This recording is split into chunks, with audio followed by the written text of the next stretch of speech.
बिस्मिल्लाहिर्रहमानिर्रहीम, अस्सलाम वालेकुम नाज़रीन, आप देख रहे हैं प्रोग्राम दी लास्ट आवर। मैं हूं यासिर रशीद और प्रोग्राम में मेरे साथ मौजूद हैं सीनियर तजज़ियाकार राना मोहम्मद अजीम साहब। नाज़रीन, IMF ने हुकूमत को बड़ी टैक्स चोरी रोकने के लिए और ट्रैक एंड ट्रेस सिस्टम को फाल करने के लिए बात की है। इसके अलावा ऐसे तमाम इदारे जो हुकूमत पे बोझ बने हुए हैं उनकी निजकारी के हवाले से या वहाँ पे बेहतरी लाने के हवाले से बातचीत हुई है। हमारे वज़ीर आज़म मियाँ शहबाज शरीफ साहब ये राय रखते हैं कि IMF की डिमांड के ऊपर हमें कुछ मुश्किलात हो सकती हैं, जबकि दूसरी तरफ कुछ रिपोर्ट्स मंजर आम पे आई हैं जिसकी बुनियाद पे ये कहा जा रहा है कि पाकिस्तान में महंगाई में कमी वाक़ हुई है। लेकिन वहाँ पे सवाल ये है कि महंगाई में ये कमी वाक़ हुई है या लोगों की कुव्वत ख़रीद ही कम हो चुकी है, और बहुत सारे इदारे जो हैं, बहुत सारे मैन्युफैक्चरिंग सेक्टर्स जो हैं वो इस बात के ऊपर मुसर हैं कि जो हमारी कॉस्ट ऑफ प्रोडक्शन है उसी की बुनियाद के ऊपर हम अगर सेल को यकीनी बना लें तो हमारी कुछ ना कुछ बचत हो जाएगी, क्योंकि कुव्वत ख़रीद बाहर होने से लोग राग़िब नहीं हो पा रहे कुव्वत ख़रीद के लिए और ख़रीदारी के लिए। तो इस वजह से वहाँ पर हमें कुछ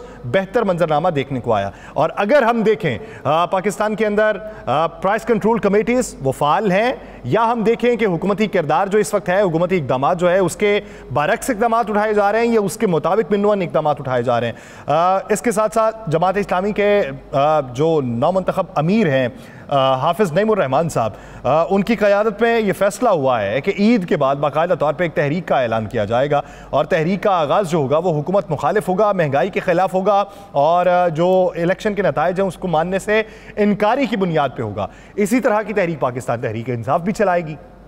तो ईद के बाद का मंजरनामा क्या होगा और ईद से पहले क्या रिटेलिएशन देखने में आ सकती है, इसी बारे में बात करेंगे। राना साहब की तरफ बढ़ते हैं। राना साहब, आपको लगता है कि FBR में जो इस्लाहात लाना चाहते हैं या टैक्स की चोरी को रोकना, ट्रैक एंड ट्रेस सिस्टम को फाल करना, ये हुकूमत के लिए मुमकिन हो पाएगा अगले 6 माह में? बिस्मिल्लाहिर्रहमानिर्रहीम, अस्सलातु वस्सलामु अलैका या सय्यदी या रसूल अल्लाह, अस्सलातु वस्सलामु अलैका या सय्यदी या हबीबल्लाह। यासर भाई, आपने बड़ी अच्छी बात की और ये भी कहा कि वो अदारे जो बोझ हैं उनको खत्म किया जाए, उनको उतारा जाए। क्या अदारे बोझ हैं या सियासतदान जो बोझ हैं उनको भी उतारा जाएगा? क्या वो सियासतदान जो अरबों खरबों पति हैं, जो अपनी जायदादों अरबों रुपए की जायदाद जो है वो हजारों में या करोड़ों में या लाखों में जाहिर करते हैं, जो पाकिस्तान के अंदर टैक्स नहीं देते, जिनके बच्चे टैक्स नहीं देते, जिनके रिश्तेदार टैक्स नहीं देते, जिन सरकारी अफसरान की पाकिस्तान से बाहर जा जाते हैं, जिन सियासतदानों की पाकिस्तान से बाहर जा जाते हैं, जिन सियासतदानों ने सरकारी पैसे से या दीगर मामला से अपने आप को बेहतरीन बना रखा है, उन पर ना तो महंगाई असर करती है ना ही उनका कोई और मामला था। क्या इनसे भी जान छुड़ाने की कभी कोई बात करेगा? क्या IMF हो या कोई हो, क्या वो इन लोगों पर भी कुछ शराइत लागू करेगा? क्या इनका चेक एंड बैलेंस जो है उसे भी चेक करने की कोशिश की जाएगी? क्या इनके हवाले से भी कोई ऐसी चीज सामने लाई जाएगी ताकि अवाम पर बोझ कम पड़ सके? और ये जो असल लोग हैं, जो असल जुम्मेदार हैं, जिनकी वजह से महंगाई है, जिनकी वजह से हम मकरूज है, जिनकी वजह से टैक्स अदा नहीं किया जाता, जिनकी बहुत सी मामला ऐसे हैं जो मंजर आम पर आते नहीं, पता सबको होता है, सूरत कोई नहीं करता। इस पर बहुत दफा आपको याद होगा शब्बर जैदी साहब ने भी इस पर कई ऐसे इंकशाफात किए थे और भी बहुत से लोगों ने इंकशाफात किए थे। तो असल बोझ तो वो है, हमें उस बोझ को खत्म करना होगा, हमें उस बोझ के खिलाफ कुछ करना होगा ताकि पाकिस्तान की आवाम जो है सुख का सांस ले सके। उन बड़े सरमायादारों को कटहरे में लाना होगा जो पैसा जिनके पास है लेकिन वो टैक्स अदा नहीं करते। आम आदमी जो है वो तो बिजली के बिल से लेकर पानी के बिल में, गैस के बिल से लेकर आम चीजों के खरीदो फरोख्त में हर चीज में टैक्स दे रहा है। आम आदमी से टैक्स कलेक्शन मामला ही कोई नहीं है, वो तो IMF से डील से पहले से दे रहा है टैक्स। वो IMF से डील हो या ना हो, IMF की डील के बाद ज्यादा टैक्स देगा, बिल्कुल देगा, वही देगा टैक्स, वही टैक्स देगा। लेकिन बोझ कुछ और है, जो बोझ है हमें असल वो उतारना चाहिए। हमें ये नहीं सोचना चाहिए कि जनाब अभी जाके निजकारी कर दे, अपने कौमी इदारों की निजकारी कर दे। कौमी इदारों की निजकारी नहीं करनी चाहिए, मैं तो बिल्कुल इस चीज से खिलाफ उनके निजकारी के, बल्कि ये करना चाहिए तो उन अदारों को मजबूत करना चाहिए, उन अदारों पर बोझ बने लोगों की निजकारी करनी चाहिए, उन अदारों में बोगस भर्ती करने वालों को फारिग करना चाहिए, उन अदारों से बोगस भर्तियों को खत्म करना चाहिए।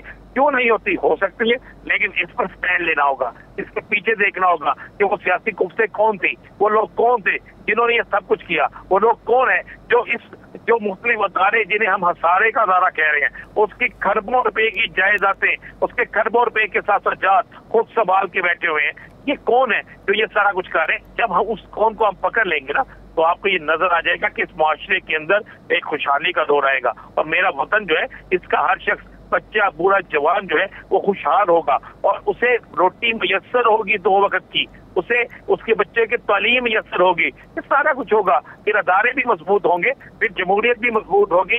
दुनिया की कोई चीज ऐसे नहीं है जो फिर मजबूत ना हो, और अगर आप ये नहीं करेंगे तो ज़हन में रखिए फिर कोई चीज भी ठीक नहीं हो। आप कह रहे हैं कि तालीमी इदारे भी मजबूत होंगे, तालीम भी मिलेगी। सर, तालीमी साल का आगाज़ हो चुका, मैं आपसे पहले भी उसका तज़किरा कर चुका पिछले हफ्ते कि किताबें नहीं मुहैया की गई थी। तालीमी साल के आगाज़ पे 24,000 स्कूल हैं, अगर मैं मुग़ालता आराई से काम नहीं ले रहा, 24,000 स्कूल्स पंजाब के जिनमें किताबें भिजवाई नहीं गई। वो गरीब का बच्चा, वो मुतवसत तबके का बच्चा जिसे ये लगता है कि वो अफोर्ड नहीं कर सकता प्राइवेट स्कूल में, उसने बच्चे को स्कूल में भिजवाया है लेकिन किताबें सरकार ने फराम नहीं की, वो उसे अपनी जेब से ख़रीदना पड़ेंगी और सरकारी रेट पे जो कम किताबें मार्केट पे मिलती थी वो भी नहीं मिल रही, तो वो किधर जाएगा? या सर, मैंने यही तो कहा है कि इस माफिया को पकड़े ना। ये किताबें ना मुहैया करने वाला माफिया कौन था? पंजाब हुकूमत, सर, पंजाब हुकूमत ने मुहैया करनी थी। पंजाब हुकूमत ने कौन सा था? उसके ब्यूरोक्रेट्स कौन थे? वो था ना, किसी एक की जिम्मेदारी थी ना, और उसने जिम्मेदारी पूरी नहीं की।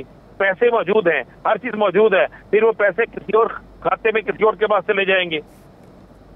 तो ये तो आपको और हमें, यही तो मैं रो रहा हूँ। मेरी और बात ही क्या है, मैं यही बात मैं कर रहा हूँ ना, इस चीज को देखना होगा, इस चीज को लेकर चलना होगा ना। आप ईद के बाद शुरू होने वाली जो एहतजाज की लहर है, उसको कितना तेज होता देखते हैं? देखिए, ईद के बाद जो एहतजाज की लहर है, ये एहतजाज की लहर इस कदर तेज होगी कि आपको मैं 3 चीजें बता दूं। आपको मैं ब्रेकिंग न्यूज दे दूं ना। एक तो आपको जमात इस्लामी वाली आपने खुद ही बता दी, मौलाना साहब वाली है, मौजूद है, तहरीक इंसाफ वाली मौजूद है। एक एहतजाजी तहरीक शुरू करने जा रहा है बागी ग्रुप। ये लफ्ज मैं आपको बता रहा हूँ, बागी ग्रुप। ये बागी ग्रुप कौन है? ये बागी ग्रुप उन सियासी जमातों के अंदर मौजूद अफराद का है जो सियासी जमातें पाकिस्तान के अंदर, जिनके मुख्तलिफ लोग जो है वो बागी होकर एक अलहदा ग्रुप बना रहे हैं, और ये अलहदा ग्रुप जो होगा एक अलहदा सियासी जमात बनेगी। और इसमें किसी ऐसी जमात का नहीं, बल्कि बरसरे इक़्तिदार सियासी जमातों के ज्यादा लोग होंगे जो मुख्तलिफ इत्तेहाद, जो मुख्तलिफ मामलात पर अपनी सियासी जमातों के खिलाफ है, और एक तहरीक वो भी चलाएंगे। और उस तहरीक में सिर्फ जलसे जुलूस नहीं होंगे, बल्कि उस तहरीक में सबसे बड़ी ये चीज होगी कि वो बड़े राज इफ्शा करेंगे, वो बड़ा बांडा फोड़ेंगे, वो बहुत सी चीजों को बेनकाब करेंगे, वो बहुत सी चीजों को सामने लाएंगे। आप ज़हन रखिएगा, 4 तहरीकें चलने जा रही हैं। एक घर के अंदर से जो इंतहाई खौफनाक होगी, वो बड़ी खौफनाक है, जिसे रोकने के लिए, जिसे बिठाने के लिए, जिसे मनाने के लिए, जिसे डराने के लिए, जिसे गिराने के लिए, ये सब कुछ वो कोशिश कर रहे हैं, लेकिन अभी तक कामयाबी नहीं मिली। एक वो तहरीक सबसे ज्यादा डैमेज इनको करेगी, क्योंकि उस तहरीक में इनके अपने घर के लोग होंगे जो घर की बात बाहर लाएंगे कि किस वक्त क्या, किससे क्या बात हुई थी। एक तो ये होगी जो इसको नुकसान जाएगी। दूसरी आप ज़हन में रखिएगा आज एक बात, अदलिया के मामले पे ये जो एक तो जो खत 8 जजेस ने लिखा वो है, और एक वो खत जो उनको मिल रहे हैं जिसमें धमकियां मिल रही हैं, जिसमें बहुत सी चीजें सामने आ रही हैं, एक वो है। इस हवाले से भी आपको एक ऐसा प्रेशर नजर आएगा कि आप इसको संभलता हुआ नहीं देखेंगे। राणा साहब, सुनने में ये है कि वज़ीर आला पंजाब को भी खत मौसूल हुआ है। जी, वज़ीर आला पंजाब को भी सुनने में है कि खत मौसूल हुआ है। अभी उसकी तस्दीक नहीं हुई यासर, अभी कोई तस्दीक या तरदीद नहीं कर रहा है, लेकिन सुनने में ये कर रहा है। लेकिन मैं आपको बताऊं, ये है। उसके बाद एक सबसे जो खौफनाक होगा वो है जो बात आप कर रहे थे, यानी आम आवाम जिसको महंगाई का सामना करना पड़ेगा, जिसको टैक्सों का सामना करना पड़ेगा, जिसको पाकिस्तान के अंदर भूख जो है विरासत पे जो मिली हुई भूख है, उसको मजीद उसमें इजाफा होगा, जिसपे बच्चे जो है स्कूल जाना छोड़ देंगे, जिसपे मार्केटों में लोगों को जब टैक्स लगेगा और गाहक नहीं आएगा, क्योंकि गाहक के बाद तो कुफ्ते खरीद है ही नहीं, तो उस वक्त जो एक लोग बाहर निकलेंगे, आप फिर उनका किसी सियासी जमात से तल्लुक नहीं होगा, उसको कोई सियासी शख्सियत हैंडल नहीं कर रही होगी, लेकिन अगर आप उस पर लाठीचार्ज करेंगे, अगर आप उसको गिरफ्तार करेंगे, तो फिर एक ऐसी तहरीक बनेगी जो शायद सियासी जमातों से भी ना समझ सके। आप इस पर हुकूमत को होश के नाखुन लेना होंगे। ईद के बाद बड़ा राउंड, और मुझे नजर आ रहा है कि बहुत ही सख्त राउंड शुरू होने वाला है। अगर ये IMF की शराइत के मुताबिक काम नहीं करते फिर भी ये गिरते हैं, अगर ये काम करते हैं तो फिर अवाम की तरफ से जो रद्द-ए-अमल आएगा उससे इनको बचना इनका मुमकिन मुझे नजर नहीं आता अभी तक। तो कितनी दिन आप किस तरह करें, क्योंकि अभी तक इनके अंदर से आवाजें आ रही हैं, इनके अपने लोग कह रहे हैं कि हमारे इक़्तिदार के आगाज में ही हमें इस कदर दुश्वारी का सामना है, और जब हम बहुत सी चीजें लाएंगे जो वहां पर बोझ बनेंगी, जिसका ये ऐलान खुद कर चुके हैं। देखिए ख्वाजा आसिफ ने क्या कहा, यही कहा था ना कि हम डिफॉल्ट हो चुके हैं। उसने ये नहीं कहा हम डिफॉल्ट होने जा रहे हैं या डिफॉल्ट से बच गए हैं, उसने कहा हम डिफॉल्ट हो चुके हैं। अगर वो सच्चा है तो फिर भी गए, अगर वो झूठा है तो फिर भी गए। इसी तरह आप आगे कि सब कह रहे हैं, राना तनवीर साहब ने कहा है कि हम अभी नहीं रिलीज दे सकते, 1-1.5 साल नहीं रिलीज दे सकते। राना एहसान अफजल साहब ने भी उस दिन ये बात की थी। मियां शहबाज शरीफ साहब खुद कहते हैं ये बात जो कहते हैं कि मुश्किल हालात है, अभी रिलीफ नहीं हो सकता।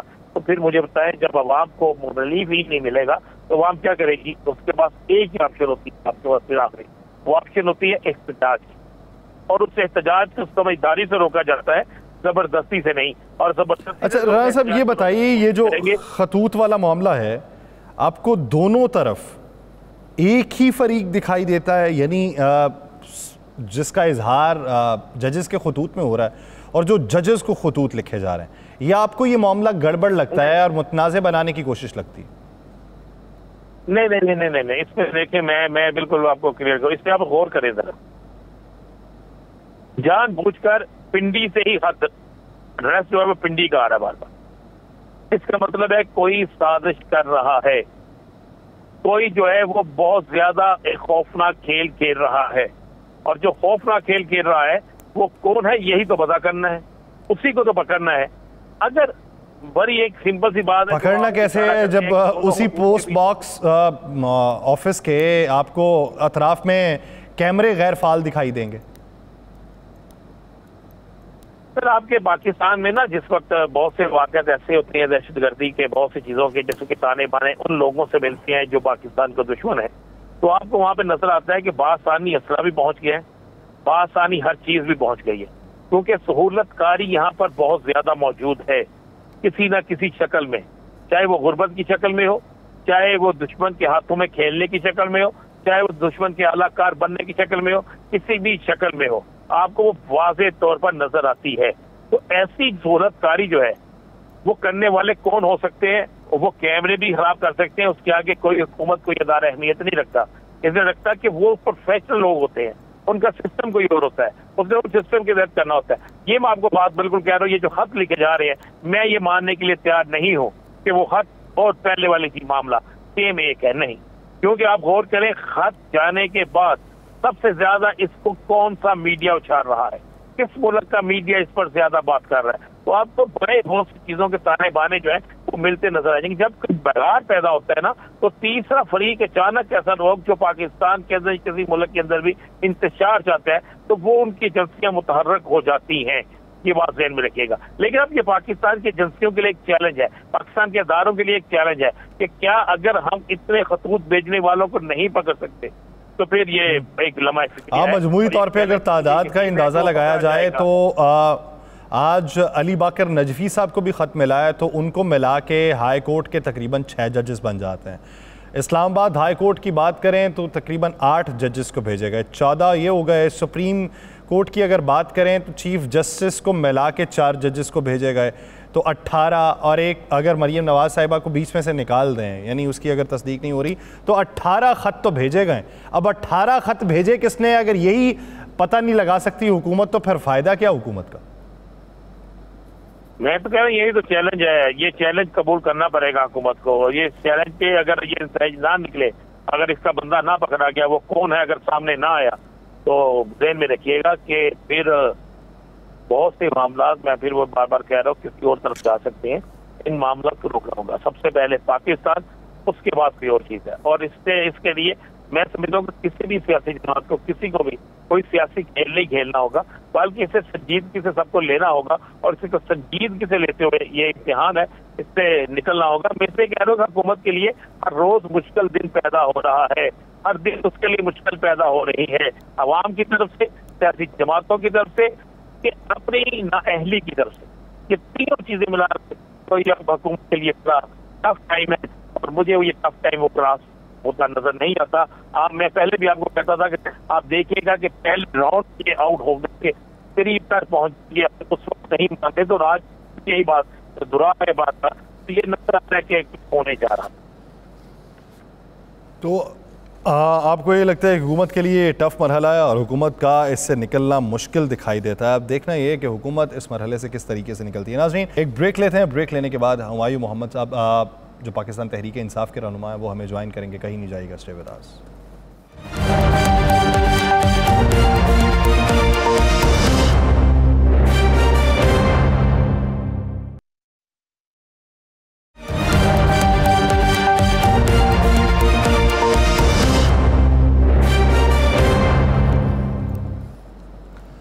ब्रेक के बाद खुश आमदीद नाज़रीन, सियासी मंजरामे में बात कर रहे हैं। अभी हाल ही में जो कुछ डेवलपमेंट्स हो रही हैं इसके असरात अवामी सतह पे क्या पड़ेंगे। हम ये तो देखते हैं कि सियासी तौर पे इसका इम्पैक्ट क्या आएगा, ये भी देखते हैं माशी तौर पे क्या आएगा, लेकिन अवाम जो है वो ज़हनी बलूगत के एक सफ़र में होती है।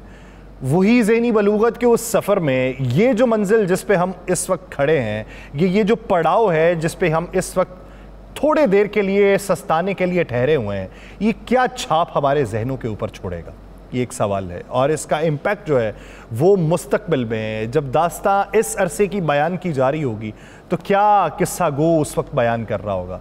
इसी बारे में बात करते हैं। पाकिस्तान तहरीक इंसाफ के रहनुमा हुमायूं मोहम्मद साहब ने हमें ज्वाइन किया है। हुमायूं साहब, बहुत शुक्रिया आपके वक्त का। हुमायूं साहब, अगर देखा जाए तो इस वक्त जजेस कह रहे हैं हम प्रेशर में हैं, हमें धमकाया जा रहा है, जजेस को बाहर से खतूत भिजवाए जा रहे हैं कि आप लोग इस मुल्क के लिए ठीक नहीं कर रहे।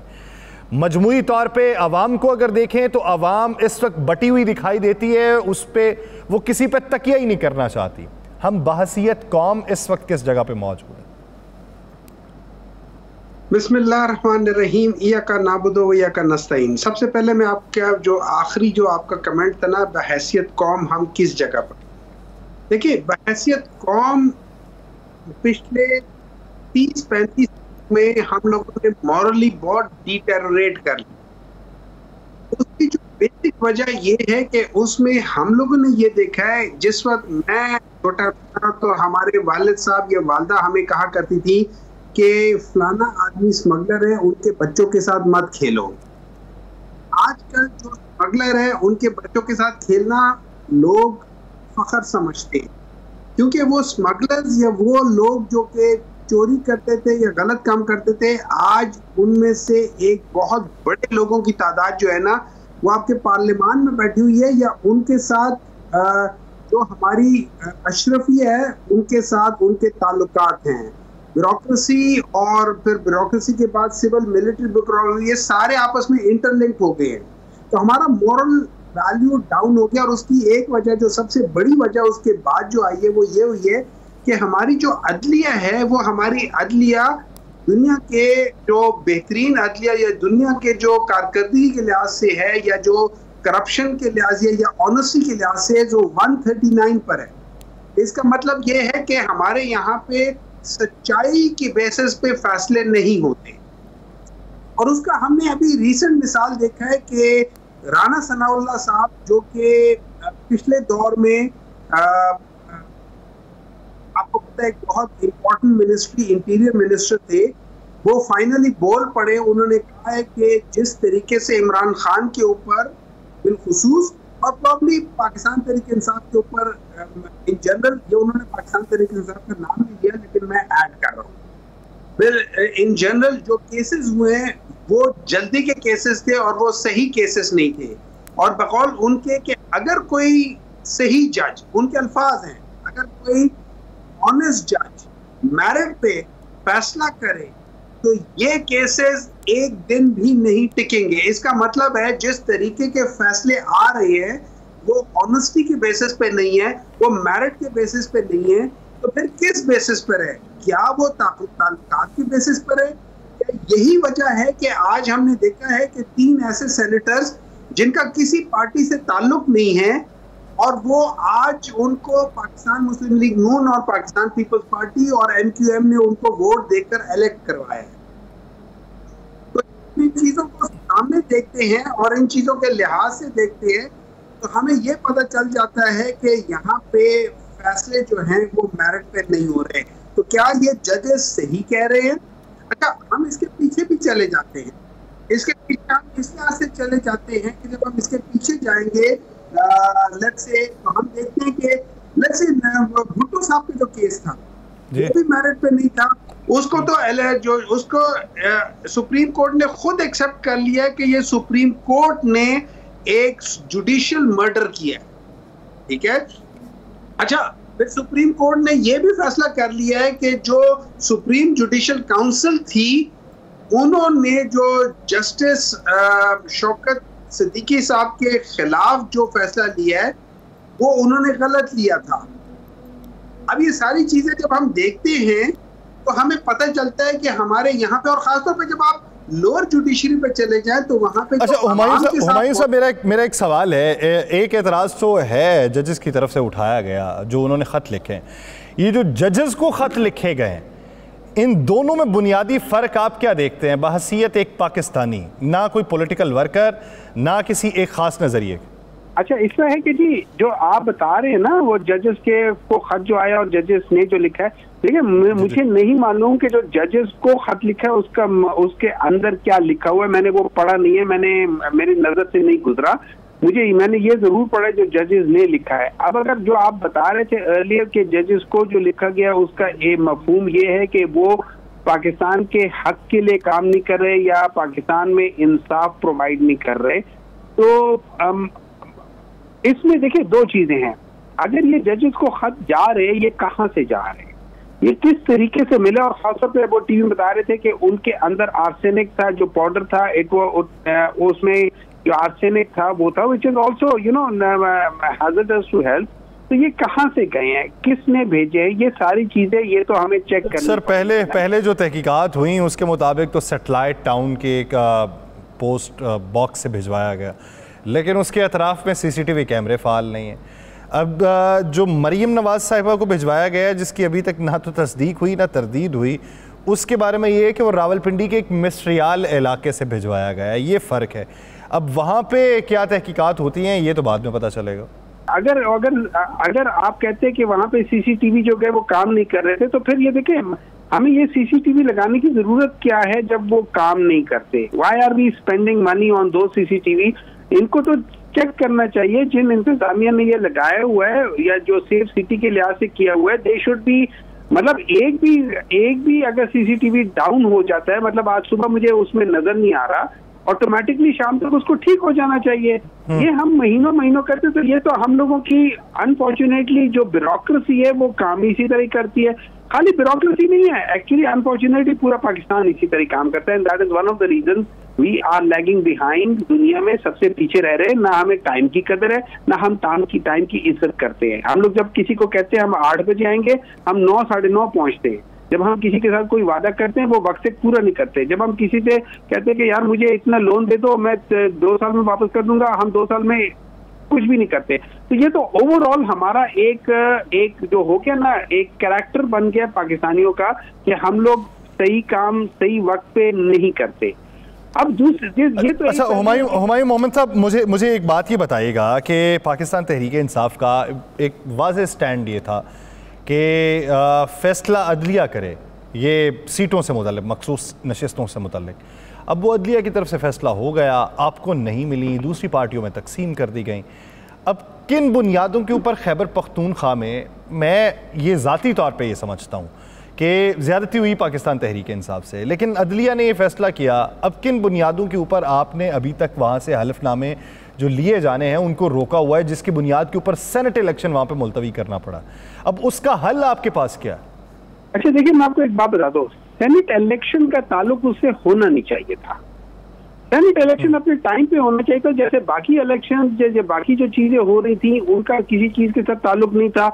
लोग आए नहीं आए, पार्लियामेंट में बैठे नहीं बैठे, उधर के जो इलेक्टोरल प्रोसेस था, चाहे वो चीफ मिनिस्टर का था, चाहे वो किसी का था, वो उसके बावजूद भी हो गया, कोई मसला नहीं था। उसमें कोई मसला नहीं था। इधर सबको मसला है, क्योंकि इधर मसला इसलिए है कि ये शायद पीटीआई के हक में बात जा रही थी। अच्छा, हम लोगों ने क्यों नहीं किया? देखिए, इसका ये है कि अदलिया ने फैसला दिया सरांखों पे, हम उसको वो कर रहे हैं, लेकिन हमारा ये ख्याल है कि ये सही नहीं है, इसलिए हम सुप्रीम कोर्ट में हमने उसको चैलेंज किया हुआ। और उसकी बेसिक वजह ये है कि आप एक प्रोपोर्शनल लेवल पे देते होते हैं, लेकिन आप ये नहीं कर सकते कि ये कहीं नहीं लिखा हुआ आइन में या कानून में कि मैं किसी और का हिस्सा जो उसका प्रोपोर्शन है वो भी मैं किसी और पार्टी को दे दूं।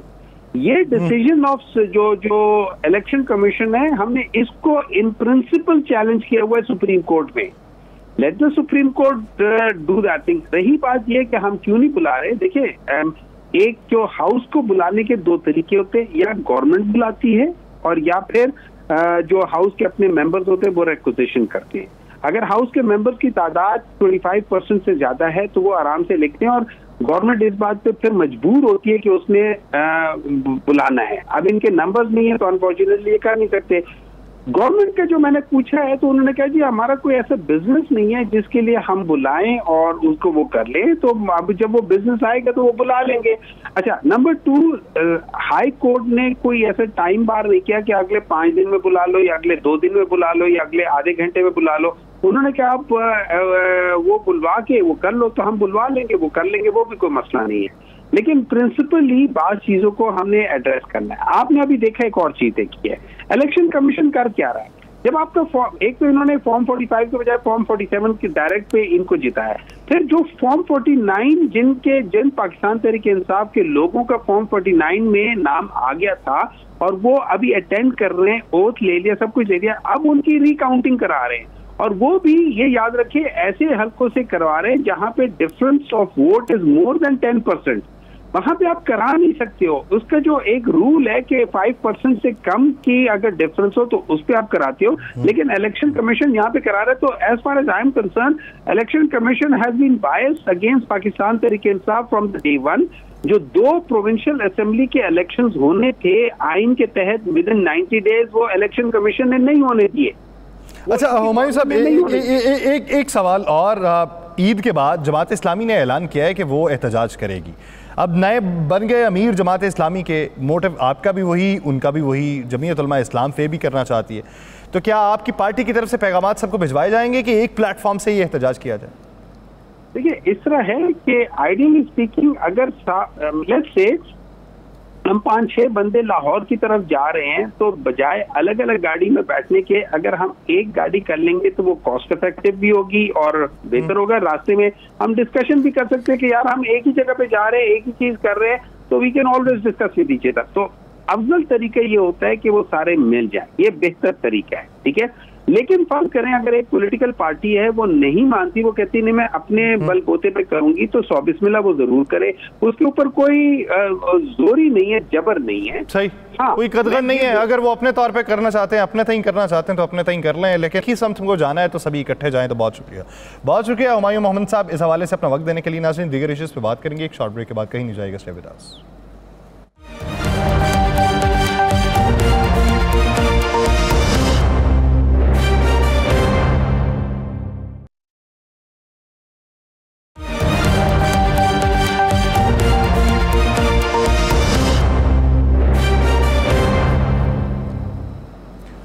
ब्रेक के बाद खुशामदीद नाज़रीन। पाकिस्तान के इस वक्त सियासी मंजरनामे के ऊपर बात हो रही है। एक तरफ धमकाने वाला मामला चला हुआ है और ये रोज़ बरोज़ बढ़ता ही चला जा रहा है। इसका इम्पैक्ट क्या पड़ेगा?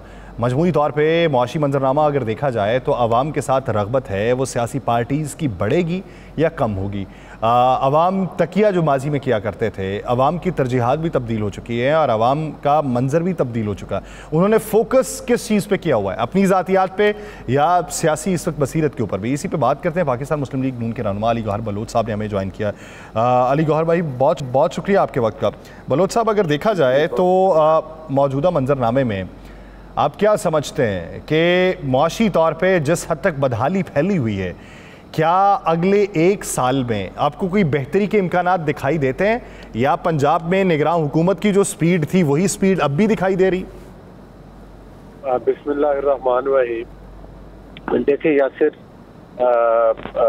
अगर चीज़ों को कई दफ़ा मीडिया पे ये तमाम चीज़ें डिस्कस होती हैं और आपका बड़ा रेलिवेंट क्वेश्चन है, लेकिन मैं यहाँ पर ये गुजारिश ज़रूर करूँगा, सवाल सिर्फ ये नहीं है कि ये चीज़ें बेहतर होंगी नहीं होंगी या कितने अरसे में होंगी, बल्कि सवाल ये है कि इनको इस नौबत तक पहुँचाया किसने, इसकी शक्ल इस कदर किसने बिगाड़ी।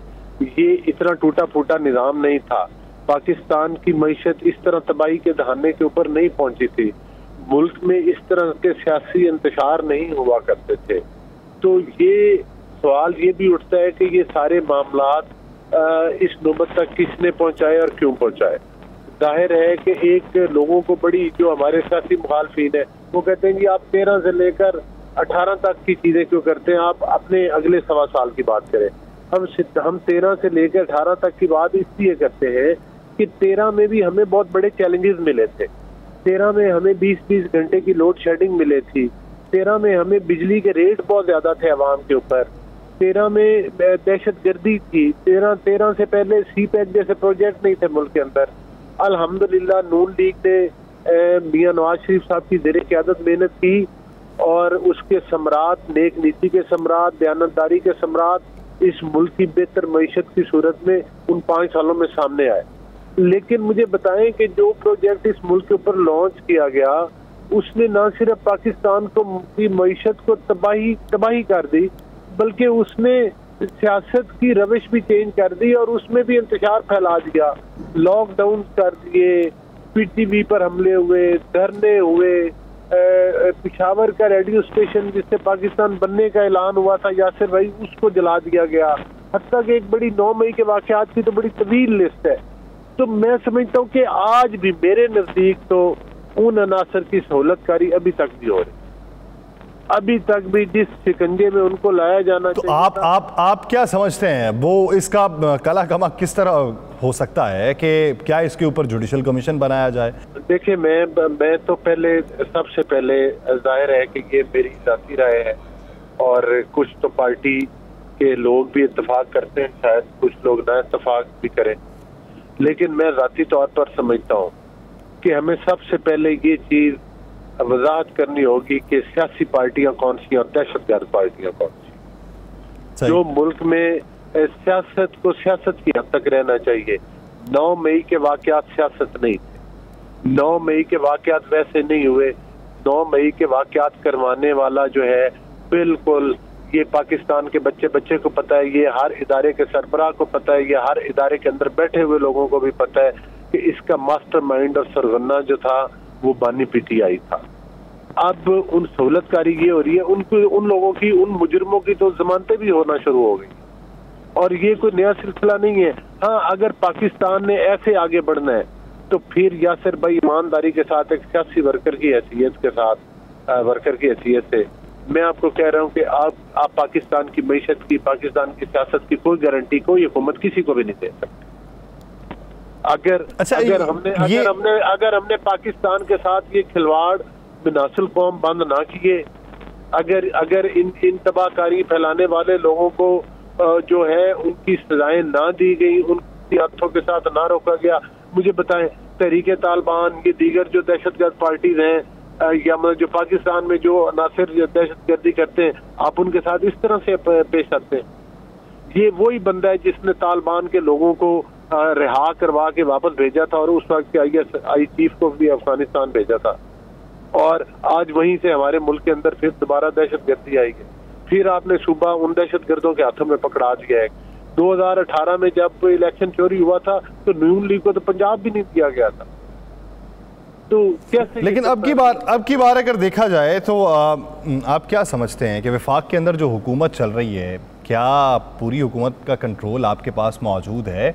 क्योंकि पाकिस्तान पीपल्स पार्टी ये क्लेम करती है हमारे पास सिर्फ आईनी ओहदे हैं, हम हुकूमत को सपोर्ट कर रहे हैं, लेकिन जिसकी वजारत है वो अपनी वजारत वाला मामला बयान प्रेस कॉन्फ्रेंस में नहीं करता, वो कोई और कर रहा है।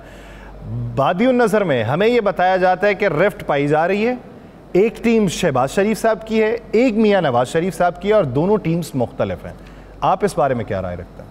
नहीं, मैं इस बारे में मेरी बड़ी क्लियर राय है कि कोई टीम नहीं है किसी के अलग। नवाज शरीफ साहब की जेर क़यादत वो कायद है पार्टी के, और उनकी जेर क़यादत ही सारे फैसले भी होते हैं, और इवन हुकूमती मामलात में भी उनकी मुशावरत कर शहबाज शरीफ साहब को उनकी राय। देखिए, मुशावरत जो है ना सर, बात ये मकता कलामी के लिए माजरत चाहता हूँ, पंजाब की काबीना का इजलास हो रहा तो वहाँ पे मुशावरत मियाँ साहब की शामिल होती है।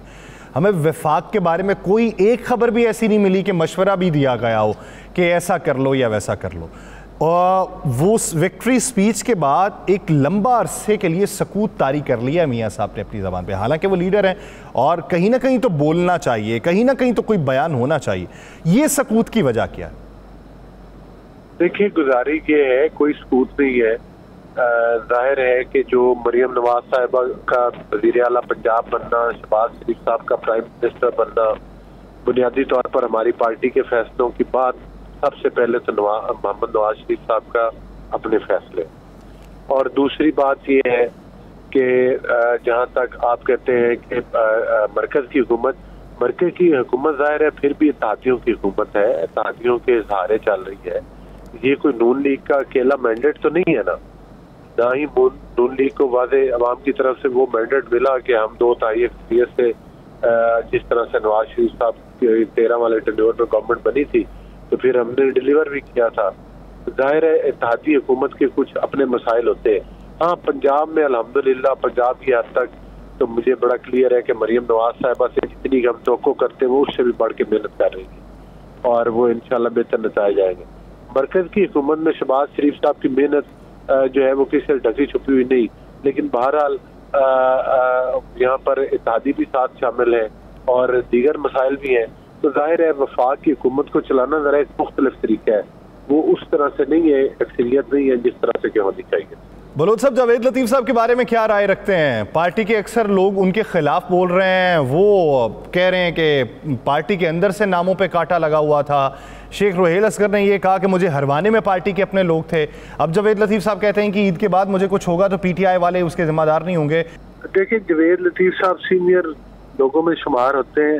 जाहिर है कि कुछ लोगों को अपना पॉइंट ऑफ व्यू है, मैं उनके बारे में कुछ नहीं कह सकता। जाहिर है कि वो सीनियर लोग हैं और वो बेहतर समझते हैं, तो लिहाजा मैं उनका कोई ऐसा तर्जमानी तो नहीं कर सकता। लेकिन मैं समझता हूँ कि सीनियर हो या जूनियर हो, पार्टी की लीडरशिप के जो भी मतलब है कि जो उनकी गाइडलाइंस हैं उनके बाहर जाकर बात करनी चाहिए। बाकी जाहिर है कि जिन लोगों ने पहले तालीम बर्दाश्त किए हैं, मुकदमे बर्दाश्त किए, जैसे लतीफ़ साहब भी उनमें से एक है, तो वो लोग फिर अपनी कुछ न कुछ तो रोएदार सुनाते हैं, जो उनके तजर्बात हैं, जो उनका एक्सपीरियंस है, तो वो जिन हालात को वो पाते हैं, तो जाहिर है उनका तजर्बा हमसे बेहतर है, तो वो फिर अपना मुद्दा बयान करते हैं। हाँ, यही तो मैं कह रहा हूँ, जो मैंने आपको बात की है सहूलतकारी वाली, कि सहूलतकारी अब भी उनकी हो रही है, तो मैं समझता हूँ कि अगर हमने पाकिस्तान को लेके आगे बढ़ना है तो हमें उन अनासर के साथ सख्ती के साथ निपटना होगा जो पाकिस्तान की दुश्मनी पर उतर आए। अगर हमने पाकिस्तान की सियासत में अमन चाहते हैं, इंतजार का खात्मा चाहते हैं, तो जो लॉकडाउन करवाते हैं, जो जलाओ घड़ाओ की बातें करते हैं, हमें उन अनासर को कंट्रोल करना होगा, कानूनी लिहाज से, आईनी लिहाज से भी और सियासी लिहाज के साथ। तो अच्छा बलोच साहब, आप ये बताइए कि आपको बल्दियाती इलेक्शन होते दिखाई दे रहे हैं, और अगर होते दिखाई दे रहे हैं तो कितने अरसे में? देखिए यासिर, जब आपको याद होगा जब 18 में ये PTI की गवर्नमेंट पंजाब पे और मरकज में मुसल्लत की गई थी, उस वक्त भी पंजाब में बल्दियाती इदारे थे, दिल्ली की हुकूमत थी पहले, हमने इलेक्शन करवाए, अभी नए नए इदारे बने थे, इन्होंने आकर उन इदारों को तोड़ा। आप यहाँ से इनके जरा सियासी की सोच का अंदाजा करें कि उन बल्दियाती इदारों को इन्होंने तोड़ा। 5 साल बल्दियाती इदारों के इलेक्शन नहीं करवा पंजाब के। ये आर्टिकल सिस्टम की पैदावार थे जिन्होंने पाकिस्तान की तबाही की है। जहाँ तक अभी की बात है तो बल्दियाती इलेक्शन होने चाहिए, और मेरा ख्याल है कि नून लीग की हुकूमत ईद के बाद इस पर कोई जरूर स्टेप लें। ईद के बाद इस पर कोई ज़रूर स्टेप लिया जाएगा, इसी उम्मीद के साथ। बहुत शुक्रिया अली गौहर बलोच वाले से अपना वक्त देने के लिए। नाज़रीन, दीगर इश्यूज़ पे बात करेंगे एक शॉर्ट ब्रेक के बाद, कहीं नहीं जाएगा, स्टे विद अस।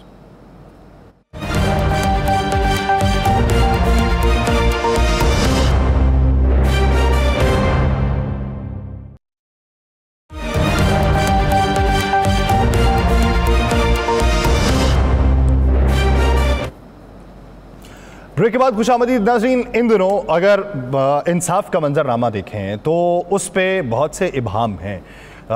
कुछ खतूत जो पहले लिखे गए सुप्रीम जुडिशल काउंसिल को सिटिंग जजेस की तरफ से, और फिर वो खतूत जो सिटिंग जजेस को लिखे गए किसी नामालूम की तरफ से। रेशम है और उनका तज़किरा बहुत हो रहा है, लेकिन इलाका कौन सा है, कहाँ से बिलोंग करती हैं, कोई नाम नहीं। पसे पर्दा कौन मौजूद है, कुछ मालूम नहीं। तहकीकात में अभी क्या मंजर आम पे आ सका, उसका भी अभी कुछ मालूम नहीं। इस पे बहसीत कौम और बहसीत वकला कम्युनिटी उनका क्या फ़र्ज़ बनता है और लाहेअमल क्या होगा, और आने वाले दिनों में इस पे चैलेंजेस क्या दरपेश होंगे, इसी बारे में बात करते हैं। माहिर कानून हसन रज़ा पाशा साहब ने हमें ज्वाइन किया। पाशा साहब, बहुत शुक्रिया आपके वक्त का। पाशा साहब, सबसे पहले तो इसके ऊपर आपकी राय दरकार है कि आप क्या समझते हैं कि हुकूमती कमीशन जो था वो काम ठीक कर सकता था, या फिर इस पे सू मोटो जो लिया गया है ये ठीक इकदाम है? क्योंकि ये बात बहुत सारे लोगों ने की है कि वो शरीफ आदमी हैं तसद्दुक़ हुसैन जिलानी साहब, और जब उनकी ज़ात के ऊपर कोई बात आई है तो वो ऐसा कौमी फरीज़ा सर अंजाम देने से बैकफुट पे जाना उन्होंने ज़्यादा मुनासिब समझा। देखें, बात ये है कि ठीक है, पहले हमारी भी यही तजवीज़ भी थी और राय भी थी। पाकिस्तान बार काउंसिल को जब ऑन बोर्ड लिया चीफ जस्टिस साहब पाकिस्तान ने, तो उस वक्त भी हमारी यही राय थी कि वो 184(3) की कॉग्निजेंस लें और सूम के इस पे। बहरहाल वो फिर फुल कोर्ट मीटिंग बुलाई, वहाँ पे उनका एक डिसीजन हुआ, उन्होंने chief executive of the country उनसे मुलाकात की और फिर कमीशन की तरफ चले गए।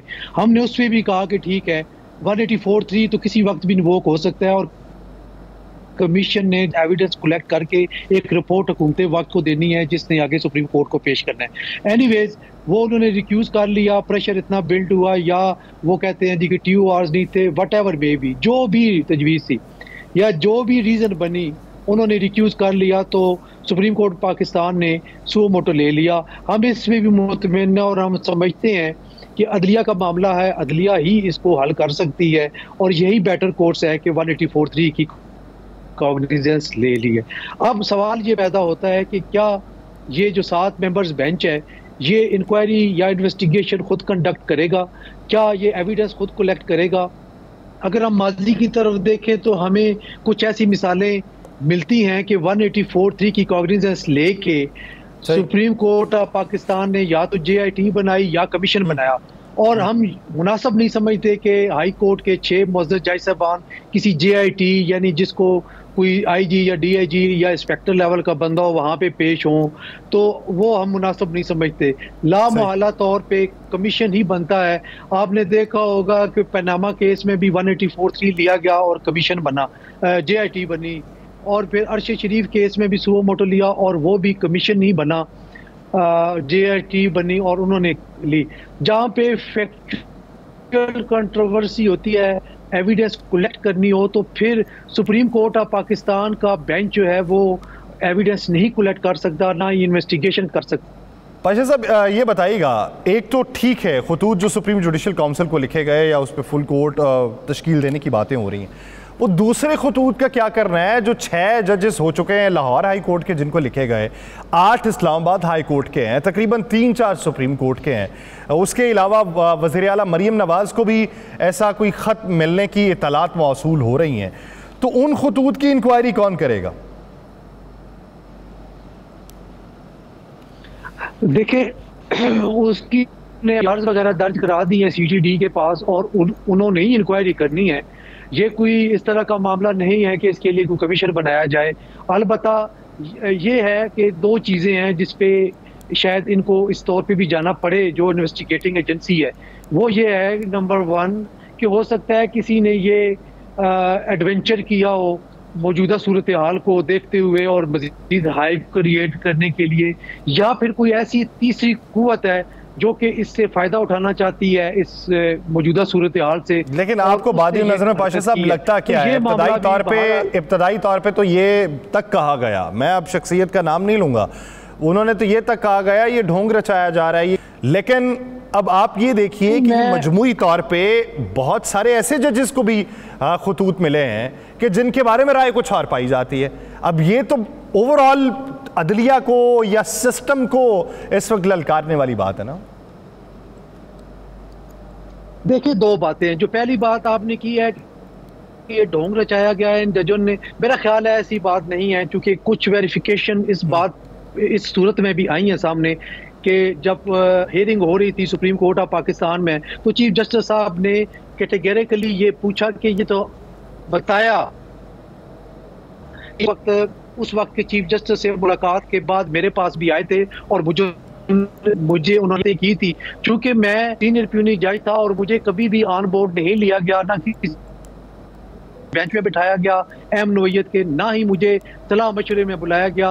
और उसकी मिसाल उन्होंने दी कि एक और जज जो कि इनसे जूनियर थे मुकाबलतन, जस्टिस इजाजुल हसन साहब, वो उस मीटिंग में शामिल थे।